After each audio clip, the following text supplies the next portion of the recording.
আজকে আমি তোমাদেরকে ঝিঙে ভাপা দেখালাম সম্পূর্ণ নিরামিষভাবে। ঝিঙেগুলোকে আমি মাঝে চিড়ে দু পিস করে কেটে নিয়েছি। দেখো, আমি প্রথমে একটা মশলা বানিয়ে নিচ্ছি। এখানে দিয়েছি সাদা তিল, এখানে সাদা কালো সর্ষে, আর এটা হচ্ছে পোস্ত আর দুটো কাঁচা লঙ্কা। এটাকে জল দিয়ে বেটে নেবে? হ্যাঁ, বেটে নেব। মশলাটা এখানে বাটা হয়ে গেছে।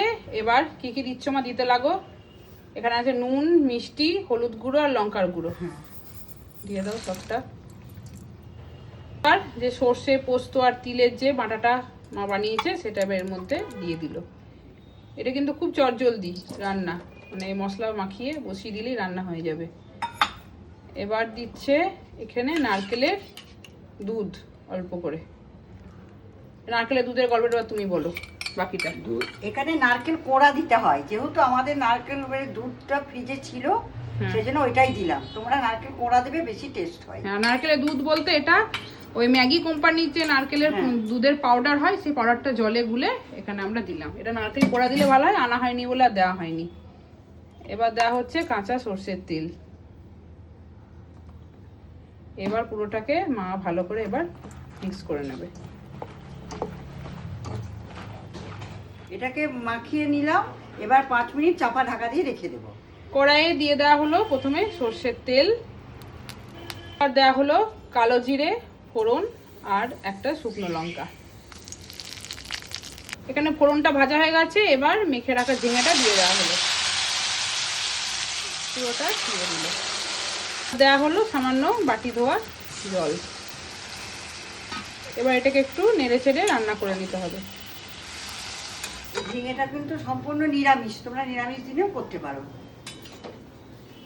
খেতে কিন্তু খুবই ভালো হয়, ভালো লাগে খেতে। নারকেলটা দেবে, খুব টেস্ট হয়। এখানে একটু নেড়ে চেড়ে নেওয়া হলো, খুব বেশি রান্নার তো কিছু নেই। এবার এটাকে একটু দেওয়া হলো সেদ্ধ হওয়ার জন্য। মোটামুটি কিছুক্ষণ 5 মিনিট পর মা একবার ঢাকা খুলে চেক করবে কতদূর হয়েছে। গন্ধ কিন্তু দারুণ উঠছে, খুব ভালো গন্ধ হচ্ছে। নারকেলের দুধটা খুব ভালো গন্ধ হচ্ছে গো মা। হ্যাঁ, কিন্তু ওই ইয়ে কোড়ানো দিলে একটু দানা দানা মুখে লাগতো, খেতে বেশি ভালো লাগে। হ্যাঁ, ভালো লাগে। আবার ঢাকা দেবে তো, সেদ্ধ হয়নি তো? আর একটু হবে, একটু সেদ্ধ হবে। গরম ভাতে খেতে দারুণ লাগে। কতদূর মা এটা? হয়ে গেছে। ঝিঙে তো খুব তাড়াতাড়ি হয়ে যায়। বাহ, দারুণ দেখতে হয়েছে তো। রান্না কমপ্লিট তো? হ্যাঁ, হয়ে গেছে। হ্যাঁ, সেদ্ধ হয়ে গেছে। ফিনিশিং টাচটা দিয়ে দাও, তাহলেই রান্না কমপ্লিট হয়ে যাবে। একটু কিন্তু গ্রেভি গ্রেভি আছে, দেখো। গ্রেভি থাকবে একটু। না, আবার আগে অল্প একটুখানি কাঁচা সর্ষের তেল ছড়িয়ে দিতে হবে, যেহেতু সর্ষে আছে, নারকেল আছে, কাঁচা তেলটা খুব ভালো যায়। ঠিক আছে, ব্যাস নেড়েছে নামি নেওয়া, তাই তো? হ্যাঁ, হয়ে গেছে। এটা কিন্তু মায়ের চরম ফেভারিট। আচ্ছা, মা খুব খুশি ওই জন্য। বেশ, নামি নাও।